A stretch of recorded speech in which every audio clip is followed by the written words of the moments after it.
Hello my friends, I am very excited for today's video.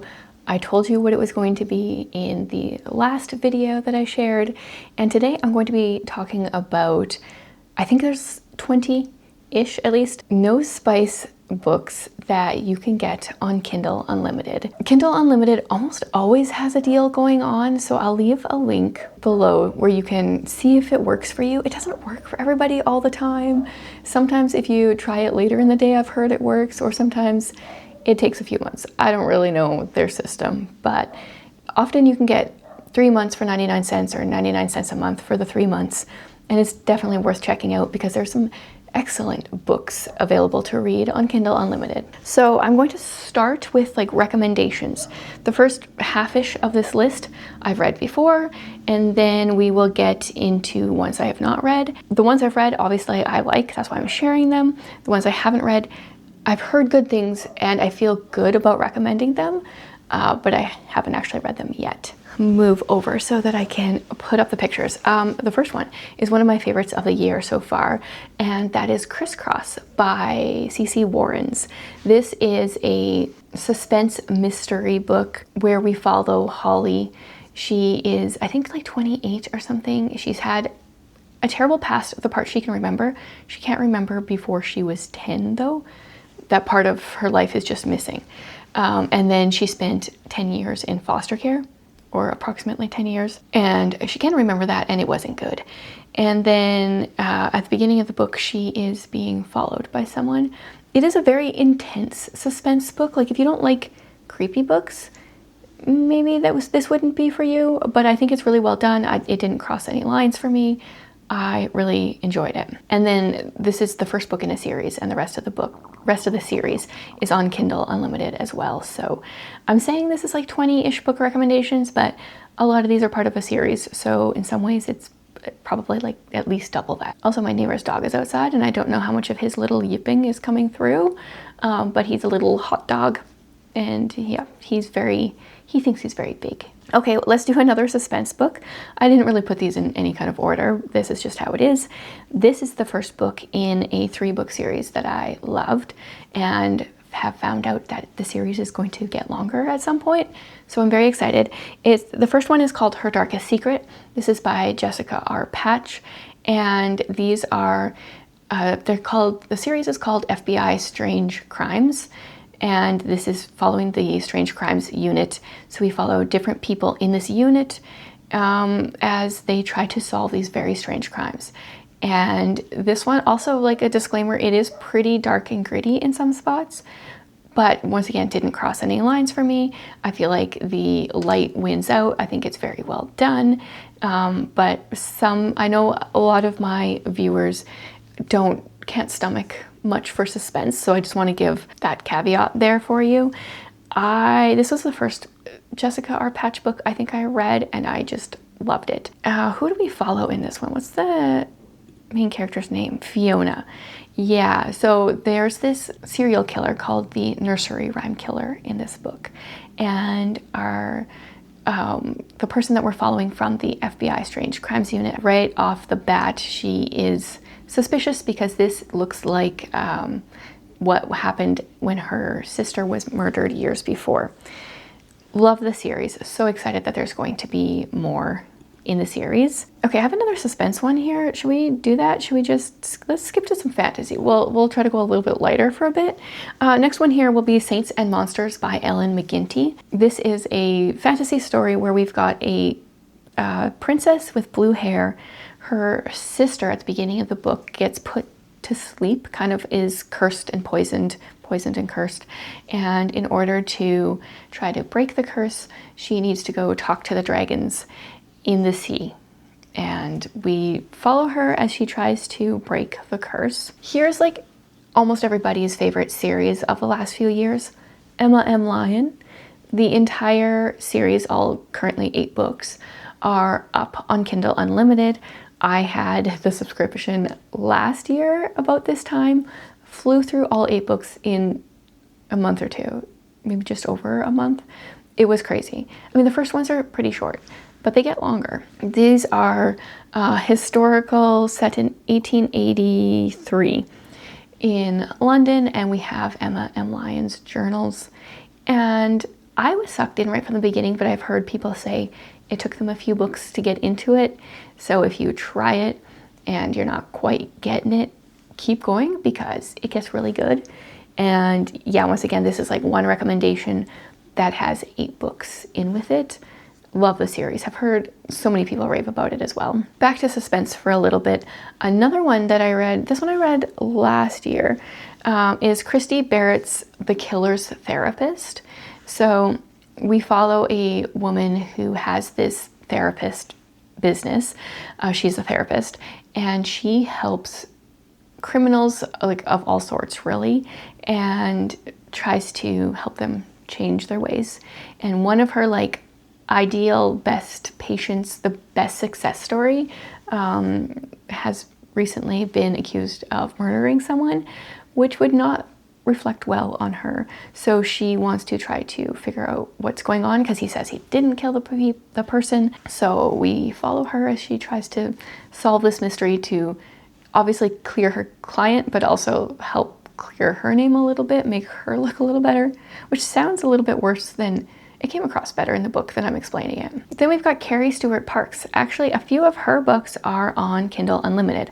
I pulled up Fragments of Fear to talk about, but I talk about her books quite a bit when I'm giving mystery and suspense recommendations because Carrie Stewart Parks was a forensic artist and she uses elements of that in her books. And I feel like you can tell like she has a lot of knowledge. It's a unique perspective that I don't usually read in suspense books. This one starts out really interesting because I think our main character is driving away from her fiance's funeral or something like that.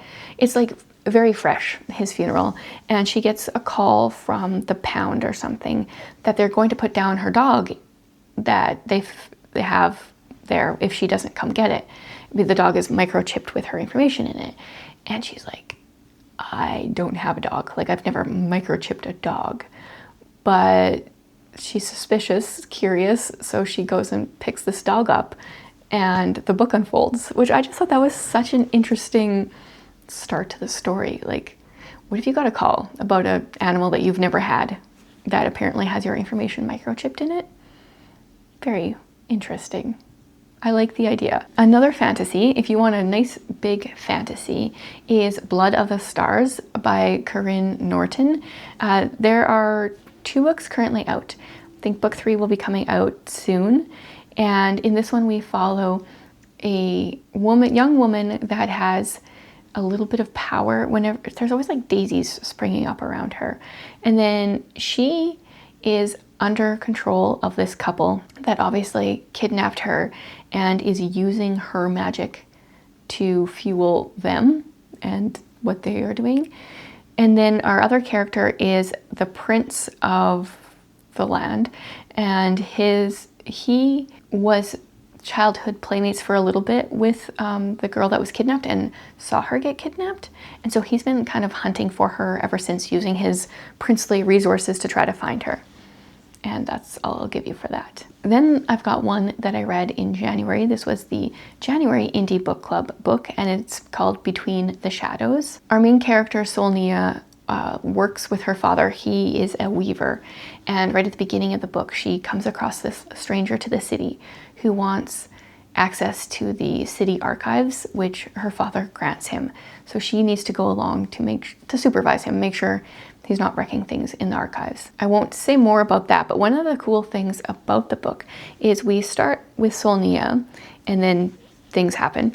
And then for a portion of the book, we are in the journals of the stranger that she meets for a bit, like his journals from a little before they met, and then we hop back to Solnia's perspective. I really liked the unique storyline, the way to tell the story with journal entries for like the middle portion.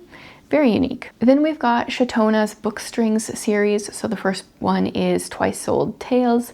It's about a man that helps bookstores get out of debt. So each book he goes to a new bookstore and finds things that they're good at and tries to help them get out of debt, make some money.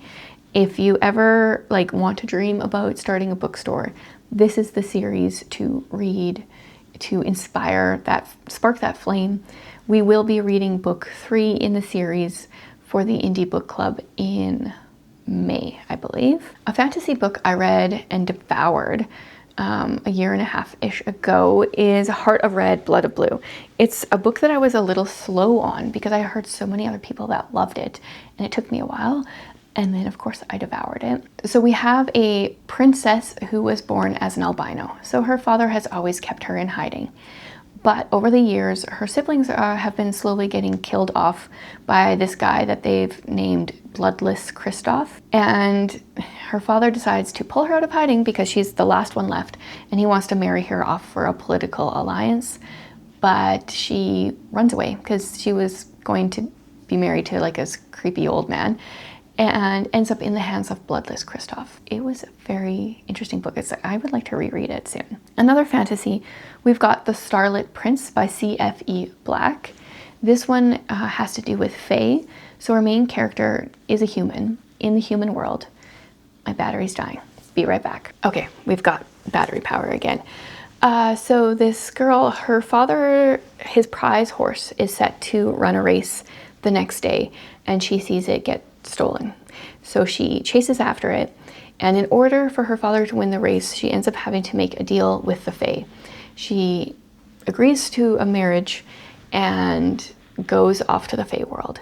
And I keep saying that what I really like about this whole marriage of convenience trope in this book is how much our main character tries to make the marriage work. I really appreciate that.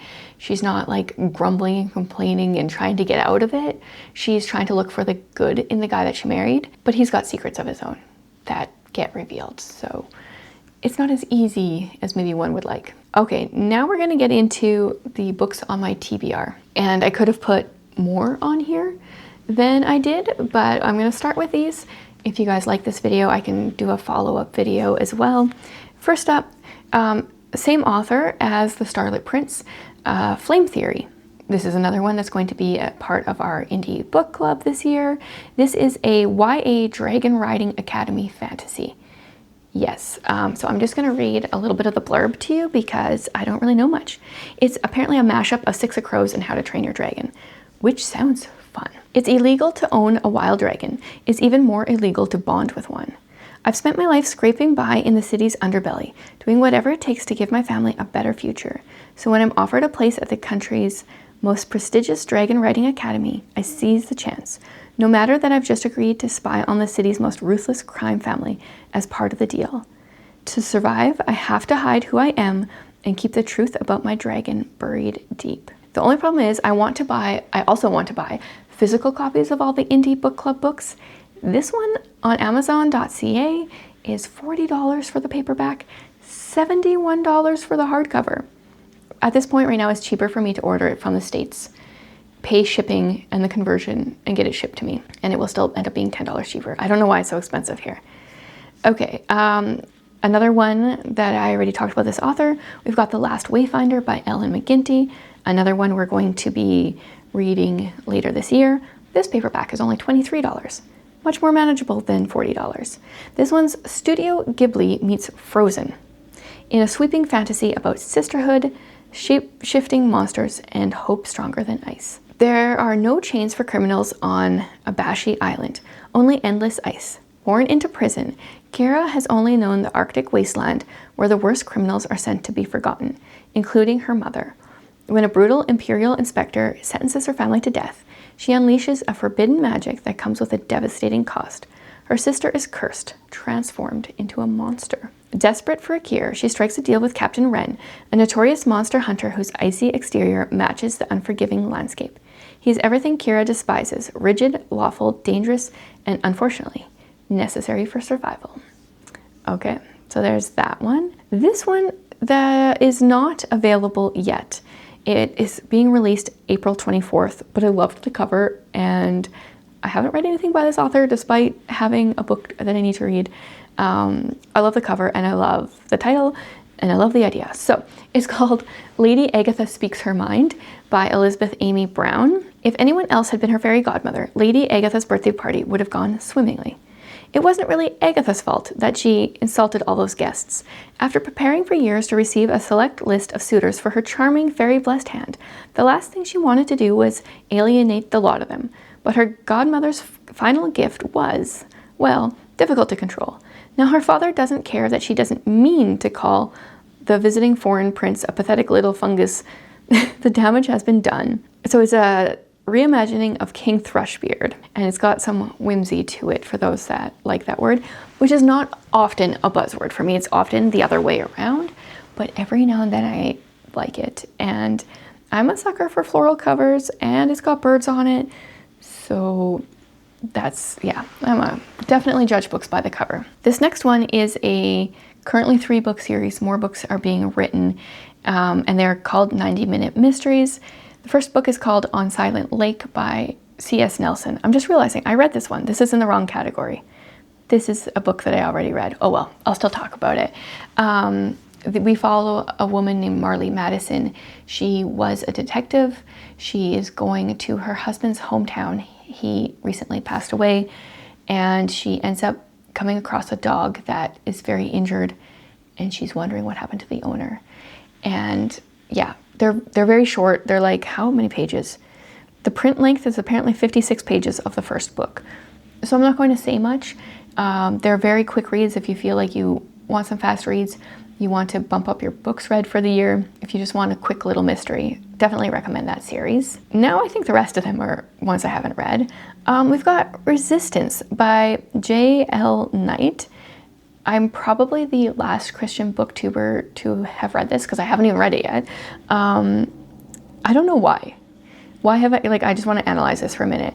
I think because the cover reminds me of books that I don't like. So I should just read this and see if I'm right or not. This is also a 6-book series, apparently. Don't you know animals like you have no soul? Could God ever love a half-blood all of society looks upon with such fear and disdain? Chase once believed so, but when a tragic loss shatters the only peace he's ever known, his faith crumples at the nagging doubt he's tried to put behind him. As the nagging doubts he's tried to put behind him descend on his grieving heart. With them come the haunting memories of the blood-stained past he longs to forget, but can never escape. Yeah, okay, so this is apparently a no magic fantasy. I don't know, why am I dragging my heels? I think it has to be the cover, or I've just never heard it described in an interesting manner to me, because everyone loves it. So I have no excuses. This one is fairly newish, or I'm just noticing it now. Oh no, it's a couple years old. It's called The Huntress by Carrie Cotton. Betrayed by their allies, the last of the Picts have escaped to the innermost part of an endless dark forest, content to remain hidden there forever. Made queen at just a child, like made queen when she was just a child, Cyrene has given all of her life and heart to the task of making sure her people are never terrorized again. When a handsome stranger from the kingdom that betrayed them falls injured at the boundary of her village, she's forced to choose between mercy and duty. Okay. Yeah, all of a sudden this one's popping up and I'm hearing good things. This one has also got a beautiful cover. It's The Springborn by Carrie Ann Noble, and we're set in an 1880s coal town. It says, an 1880s coal town is no place for a girl with antlers. Once upon a winter's day, a childless miner and his wife find baby Sabella in a mysterious basket. When she suddenly grows a pair of silvery gray antlers, they hide her from the world in embarrassment and fear. And then we're 17 years later with her. I've read another book where a character had antlers, and I felt like it was just I could never visualize what was going on. Like, how did they get through the door? Like, just different things like that. So I'm curious to know if that translates into this as well, or maybe she'll have better description and I won't have these lingering questions. Okay, next up is it's not that big. It's 359 pages. I thought it was like a chunky book. It's called Lake of Glass by V.K. Dixon. An inheritance they never expected will change their lives, reveal long-held secrets, and expose a world they didn't know existed. Brothers and co-authors Peter and Spencer Collins are living the life of a struggling artist. When their estranged great-aunt leaves her house and extensive inheritance to them in her will, it seems their dreams can come true. Picking up their whole lives, the brothers move to the tiny town of DeVere, Washington, to become full-time authors. But as strange occurrences and a string of animal attacks arise in the town, the brothers begin to feel as though they've stepped into one of their own mysteries. And I don't know if it's always this cheap, but the ebook is currently very cheap. Looks like a sale price. This one is a killer romantic comedy, which, I mean, rom-coms are not usually my thing, but every now and then. And the series is called Happily Ever Homicide. So we've got Juniper Bean resorts to murder, love, laughter, and a dead body. Juniper Bean has big plans for her writing career. Swoony kisses, sigh-inducing happily ever afters, she's going to write them all. There's just one problem. She can't seem to stop killing off her main characters. After accepting that a genre change is in order, Juniper sets out to do some research. What's the best way to carry a dead body? How exactly does one pick a lock? Juniper is going to find out, with the unwilling help of her new roommate, Aiden.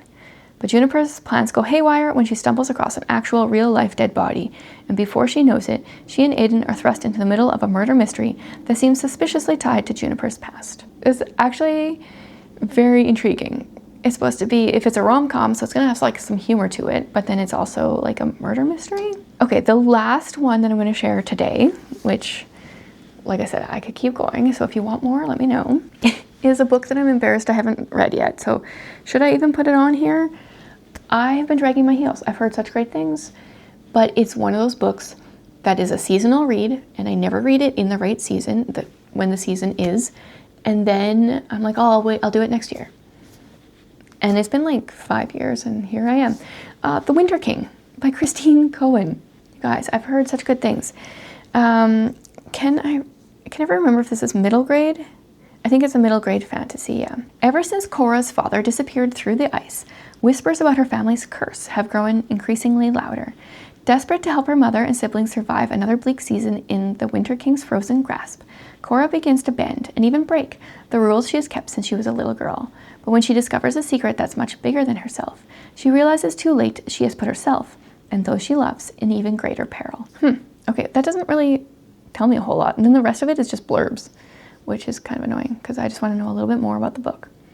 Maybe this is another reason that I haven't read this one. Oh, I just cracked my wrist. I don't feel like I know what it's about properly. So if you've loved The Winter King, give me a good blurb that like grips my attention. So yeah, I don't know. I lost track. That's like 20-ish books, plus most are in a series. So that's at least 40 books that you can get on Kindle Unlimited right now. They do change. Every now and then books come and go on Kindle Unlimited depending on what the author or publisher wants to do. So they're on there right now. Hopefully they stay on there for when you're interested.